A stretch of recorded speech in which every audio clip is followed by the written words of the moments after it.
Comes the weekend, comes Michael Snyder. As we take a look at the movies and other entertainment features, we go out to the left coast, and here's Michael. Hello, Michael. Greetings from Hollywood. Alex, how are you, buddy? I'm fine. I hear the chill is on back east, expecting snow and what have you. Very cold today. I went to Costco, and it was freezing. Batten down the hatches, buddy. That's all I can say. Very mellow out here. A little rainy up north in San Francisco, but dry down here for the moment in Los Angeles. It's still, I keep hoping for the flowering of great films to come around again.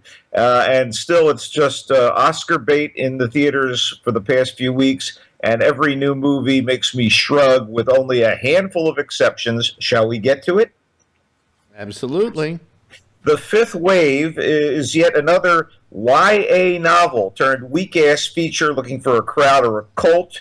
YA, for the uninitiated, is supposed to mean young adult, and the most familiar examples of YA books spawning movie franchises would be like The Hunger Games, Twilight, Divergent, The Maze Runner. They do go on. I'm starting to think YA actually means yeesh again, or yikes, asinine, because that's what The Fifth Wave is. It's a science fiction action movie, or wannabe. We're in a series of alien attacks have trashed Earth, destroying families, thinning the herd, wrecking cities, the whole deal.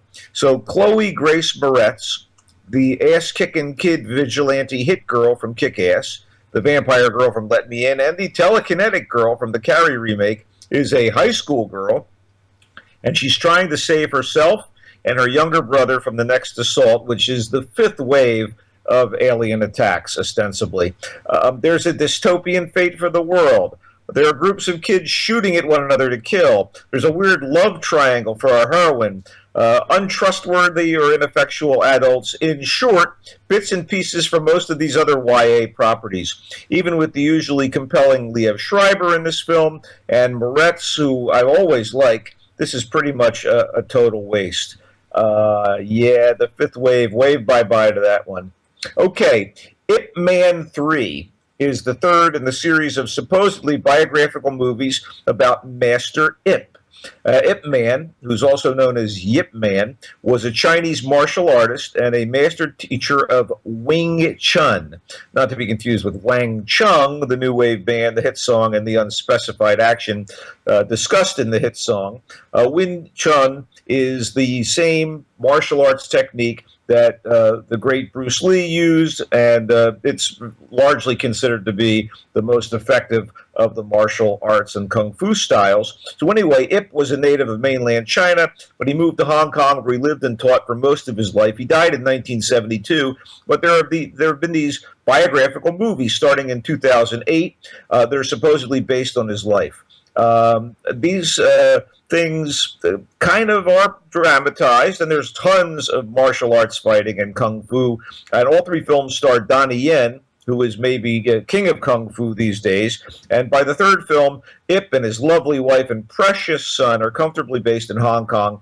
He's respected by all. And then a bunch of gangsters led by, are you ready? Mike Tyson want to buy up the school that Master Ip's son attends for real estate purposes. And so the gangsters terrorize the students, the school principal, hell, the entire neighborhood. And, of course, there are cool fight sequences, and the noble Master Ip is at the center of all of it. There's even a silly one, which is Ip versus Tyson. There's no ear biting, but it's fists against fists and feet. Melodramatic and goofy and probably not historically accurate. Did Mike Tyson try to buy up property in Hong Kong back in the 60s? I don't know. I would bet that there are a few details about the fate of Ip and his family members that are probably on the money, like when they died and stuff. But Yen and the cast are really good, with the exception of Tyson, who is no actor. And Ip Man 3 was consistently fun and entertaining, and those are two things I value when I watch a film. Directed by Wilson Yip. I think the other ones were as well. And, it's in limited release, but you can catch it in New York and L.A., and it'll roll out to a few of the repertory and foreign film theaters. So, I enjoyed it, and it's kind of fun on the big screen. Okay, Mojave is a neo-noir thriller about an arrogant Hollywood mover and shaker who finds himself in a violent duel of wits with a psycho stranger that he meets when he goes off into the Mojave Desert on a drunken vision quest where, of course, bad things happen. So Garrett Hedlund plays this unlikable pretty boy anti-hero Thomas, like a sour version of Brad Pitt. He's separated from his wife and his offspring. He's screwing a hot French actress who's in his latest project, and he's basically acting entitled and pissed off at the same time. And an initially unrecognizable Oscar Isaac, yes, Oscar Isaac from Ex Machina, the new Star Wars, from what's it called? Here Comes a Hero. There come, the HBO miniseries Show Me a Hero. He is this unhinged desert doppelganger, Jack, who follows Thomas back to Hollywood and starts a campaign to undermine the well-to-do Hollywood wheel. It's written and directed by William Monahan, who I believe won an Oscar for his screenplay for Scorsese's The Departed, and it benefits from a very good supporting cast, including Mark Wahlberg as a shady producer, Walton Goggins as one of Thomas's advisors, and Louise Bourgoin, the former French weather girl, as the French girlfriend. I think this might be her first decent English language film. Is it a great movie? No.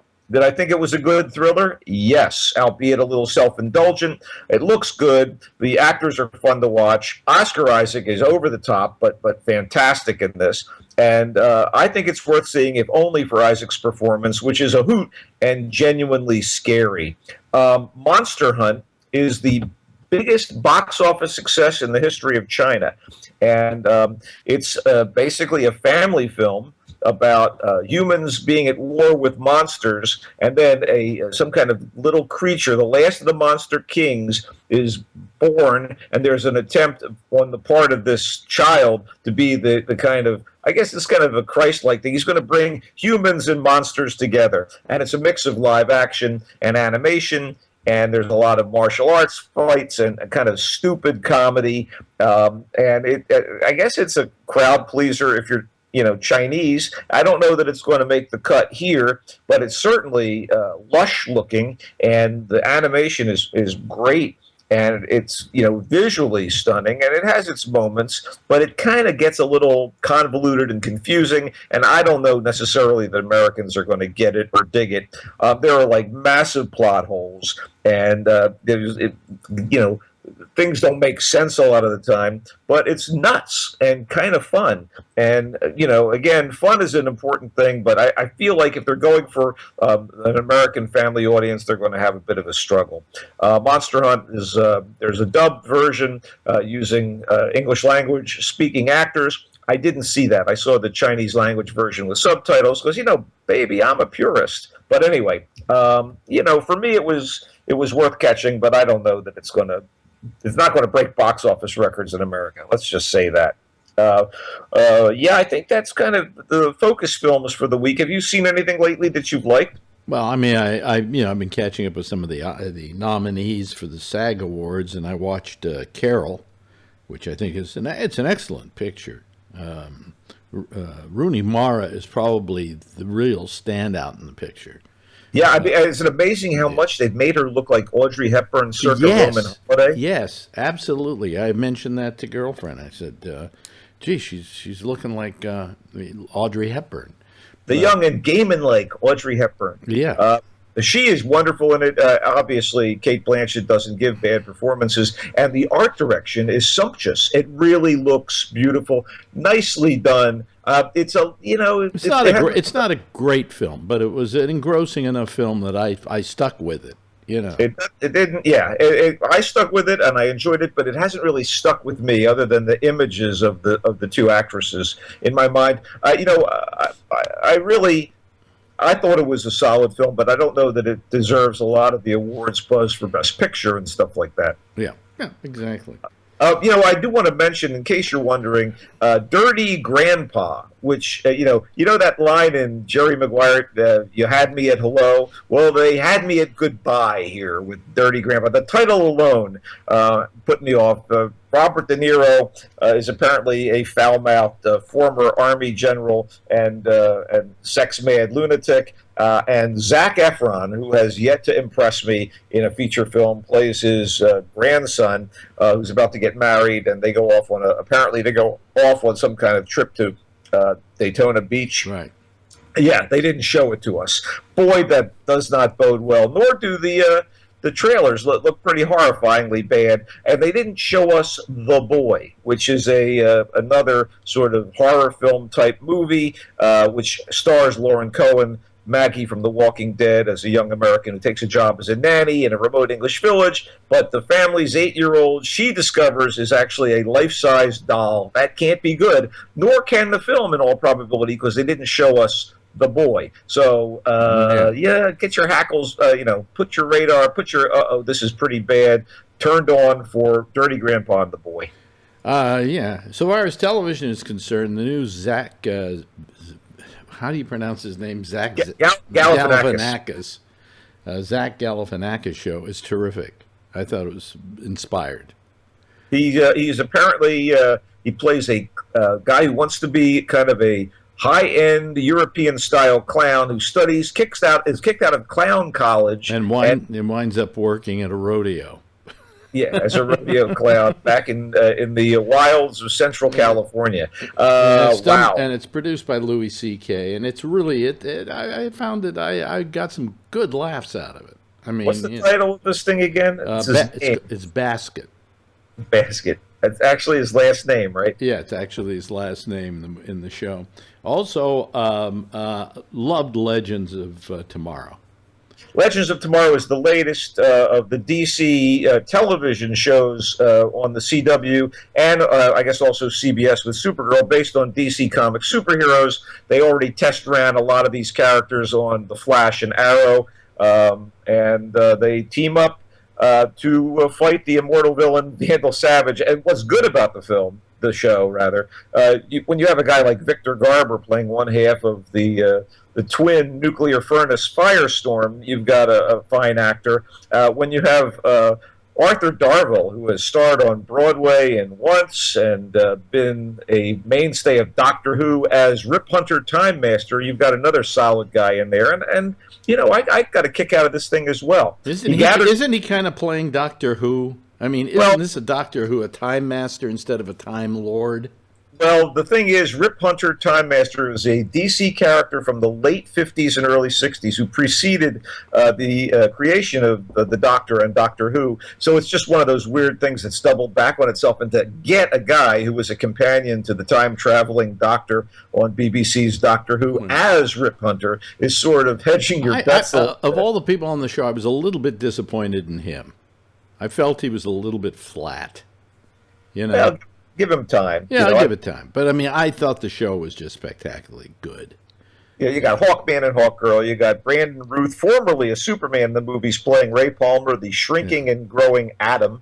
And you also get, as maybe the most fun of this show, Wentworth Miller and one of the Amell brothers playing Captain Cold and Heatwave, two of Flash's villains, who are they're rogues, and they seem to be anti-heroic or pro-villain. I don't know what you call them. But played by two people who actually played brothers on Prison Break. That's what I thought was inspired.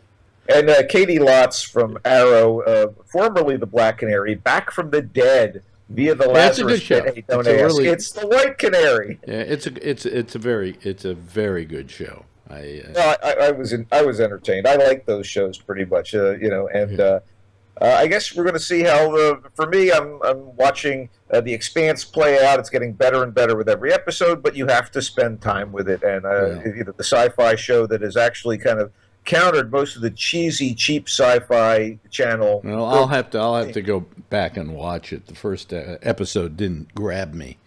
Anyway, listen, that's about it. Okay, all right, yeah, you through? Okay, let's wrap it up with the theme song. Tell them where they can find you. Check me out on Twitter at Culture Blaster, and on Facebook, Michael Snyder's Culture Blast page. Like it, check in with our links, and we'll see you soon. Okay, that's Michael Snyder. I'm Alex Bennett. Stay tuned for more GABNet. It's right on the way.